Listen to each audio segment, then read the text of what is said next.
In Tally Prime, you can export data to different file formats for various purposes, such as sharing data with external systems, generating reports in different formats, and more. Here is how you can export data in Tally Prime. Select Data to export.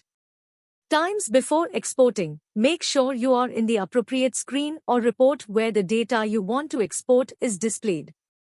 Initiate export.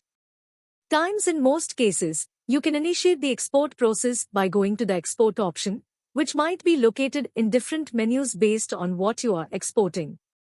Times look for options like export or export to file in the relevant menu. Choose export format. Times Tally Prime may offer several export formats, such as Excel, PDF, CSV, and more.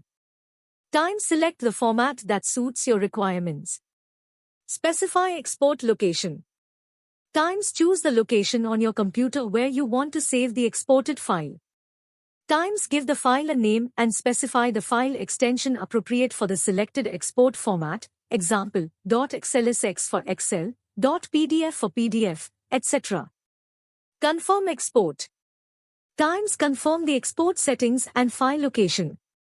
Times click the Export or Save button to start the export process. Open or view the exported file. Times once the export is complete, you can navigate to the location where you saved the file. Times open the exported file using the appropriate software, example, Excel for Excel files, a PDF viewer for PDF files. Review and adjust. Times depending on the exported format, you may want to review and adjust the exported data to ensure it meets your requirements.